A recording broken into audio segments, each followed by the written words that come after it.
আসসালামু আলাইকুম ওয়া রাহমাতুল্লাহি ওয়া বারাকাতুহু। আমি ধন্যবাদ জানাই ঢাকা ফোরাম ইনিশিয়েটিভকে, আজকের আমাদের শ্রদ্ধেয় সভাপতি, শ্রদ্ধেয় চিফ গেস্ট এবং শ্রদ্ধেয় অনারেবল গেস্ট সহ সকলে যারা আছেন সবাইকে আমার সালাম এবং শুভেচ্ছা। গুরুত্বপূর্ণ একটা বিষয় নিয়ে আমরা আজকে আলোচনায় এসেছি। আমি যা বিশ্বাস করি, আমাদের বাংলাদেশের আগামী নির্বাচনের পর দেশের সরকারের দায়িত্বভার যিনি নিতে যাচ্ছেন জনাব তারেক রহমান, উনার চিন্তা চেতনা নিয়ে আজকের আলোচনা। দুটো বিষয় উঠে এসেছে। ওনার উপর একটা বই লেখা হয়েছে জনাব জয়নুল আবেদিন, গত বছর বোধহয় 26শে নভেম্বর এই বইটার ইনগরেশন হয়েছিল ঢাকায়। নির্বাচনের জন্য অপেক্ষা করছে, সেই নির্বাচনের বিরুদ্ধে অনেক ষড়যন্ত্র চলছে।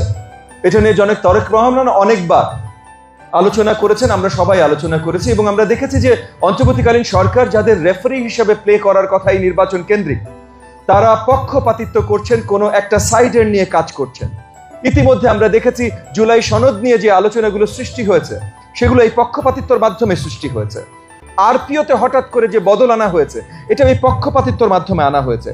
এই সময়গুলোতে দেশবাসীর জানা অত্যন্ত গুরুত্বপূর্ণ যে আগামী নেতৃত্ব আসলে কোথায় যাচ্ছে। প্রথমে আমি শুরু করবো একটা কথা বলে যে জনাব তারেক রহমান আমাদের এই মুহূর্তে বাংলাদেশ ঐতিহাসিকভাবে যেই জায়গায় দাঁড়িয়ে আছে, আগামী নেতৃত্বের আমাদের একমাত্র অপশন জনাব তারেক রহমান। মানে অনেকে অনেক কথা বলতে পারে, নতুন ছাপলাকলির একটা দল আসতে পারে, দাড়িপাল্লার দল থাকতে পারে, আমার নিজের দল আছে, অন্য অনেক দল আছে, বাট বাংলাদেশের জনগণের কাছে এক নেতা হিসেবে পৌঁছে যেতে পারে, জনগণের ভোট পেতে পারে, জনগণের সাপোর্ট পেতে পারে, ভালোবাসা পেতে পারে, এটার জন্য তারেক রহমানের আর কোনো অপশন বাংলাদেশে এই মুহূর্তে নাই। এইটা বাস্তবতা।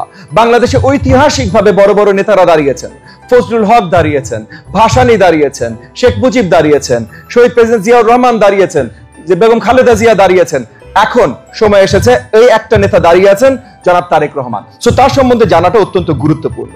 এই নমিনেশনেও দেখিয়ে দিয়েছেন কোন পরিবারে একাধিক মেম্বার আসে নাই বিএনপির নমিনেশনে, এবং উনি যেটা পরিষ্কার করেছেন যে গত 20 বছরে, স্পেশালি গত 17 বছরের যতখানি অত্যাচারিত উনি ওনার পরিবার হয়েছেন, এগুলো ওনার অভিজ্ঞতা।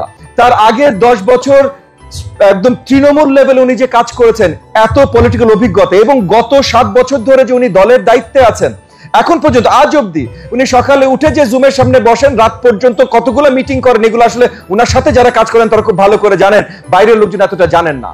এবং দেশে আসলেও যে উনার নিরলসভাবে কাজ করতে হবে এবং উনি নিরলসভাবে ইতিমধ্যে কাজ করে যাচ্ছেন, এইগুলো তার সঠিক পরিচিতি। ত্যাগের মাধ্যমে উনি রাজনীতিতে এসেছেন, ত্যাগের মাধ্যমে উনি নেতৃত্বে এসেছেন। এই ত্যাগের মাধ্যমেই বাংলাদেশে আগামী নেতৃত্ব উনি দেবেন। বইয়ের চ্যাপ্টার 13তে আর চ্যাপ্টার 15তে দুটো জিনিস উঠে আসে। একটা হলো চ্যাপ্টার 13 নামটাই হলো তারেক রহমান ইজ ইনএভিটেবল। এই কথাটি আমি বলছি যে বাংলাদেশে আগামী নেতৃত্ব দেবার মতো দ্বিতীয় কোনো অল্টারনেটিভ আমাদের কাছে নেই। নেতৃত্ব আছেই জনাব তারেক রহমানের।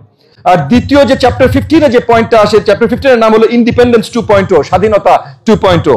এই স্বাধীনতা 2.0, যেই এই নতুন স্বাধীন 2.0 বাংলাদেশে কিভাবে সরকার পরিচালনা হবে, এটা কিন্তু পরিষ্কার করে জনাব তারেক রহমান জানিয়েছেন আমাদের সকলে মিলে দেয়া 31 দফা রিফর্ম প্রপোজালসের মাধ্যমে।